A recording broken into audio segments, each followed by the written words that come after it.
what I believe strongly in the best way to promote diversity and is to inspire people that they actually to see themselves as candidates and legitimate participants in the political process. So whether as candidates or people who participate in campaigns or in various leadership positions, and that's why I really applaud the Maytree Foundation for its School for Civics program in helping people not only be inspired but feel more confident about participating and building their toolbox of skills and tools to get out there and really hit the ground running and to really affect change and hopefully carry the torch for a while, because it's a difficult business from a political standpoint, candidate standpoint. Successful candidates have often run one or two times before they actually succeed. So I'm very much in favor of helping people, inspiring them about seeing politics as something that they can actually, that maybe fits their life. And that's regardless of background or diversity in the more traditional sense. And I think that's just the best way to do it. And if you look at Toronto City Council, for example, like in the last municipal election, if I'm not mistaken, there were 3 candidates from an Italian background that were originally running. And there are different migration journeys of various cultures. So running for mayor. Yeah, running for mayor. Sorry. Yeah, and it wasn't, some of those candidates who spoke eloquently about the hardship that the first generation to Canada faced, and both the employment opportunities, the housing challenges, the poverty that they faced. And in my mind, those, it was great to see the sons and daughters of those immigrants running for the mayor of the city. That's fantastic.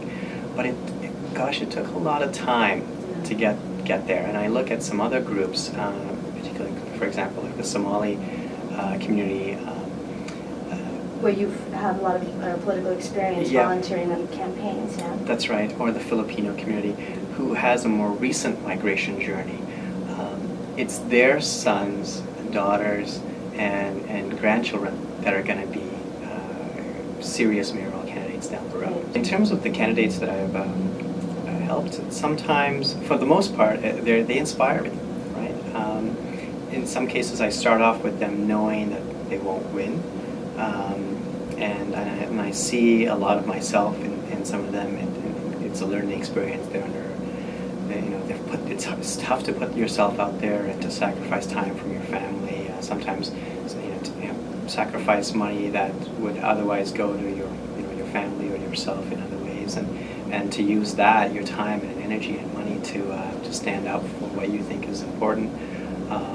I tip my hat to anybody who does that. And that's, even if I disagree with some of the things, that's great. I mean, that's true civic leadership and civic engagement, and I think all of us should celebrate that and honor that. So for the most recent municipal election, I worked really hard. I worked for 4 candidates, 1 mayoral candidate, and 3 candidates that ran at the ward level. All 3 candidates at the ward level were diverse candidates, and the mayoral candidate has an immigrant story that's quite similar to mine, actually. And they were all inspiring candidates that all brought a lot to the table. And you've given a lot of support to women. That's right. Yeah, that's right. It's for me. I never looked at gender or background or story necessarily. I think it's the energy and the passion and the sincerity and authenticity that the candidates exude. That's what always excited me. Some of my friends, particularly, they're more inclined to help candidates that they think have a better shot at winning, and I see the value in that.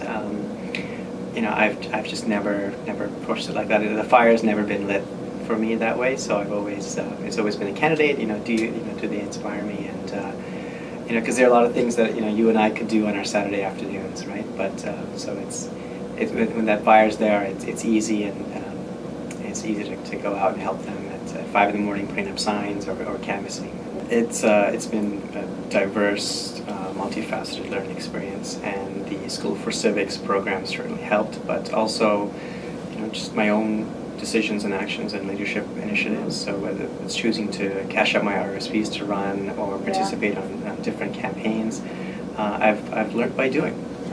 And I've got the dirt under my fingernails, you might say, of just on-the-ground campaign experience. I've worked on more than 20 campaigns now for many different candidates of different backgrounds and political ideologies and ideas.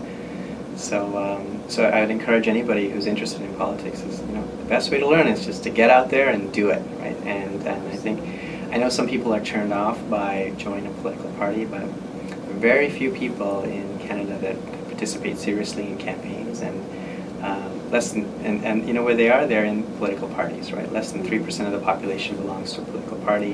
And if you really want to learn, you got to meet those people. So I would encourage people to join a political party.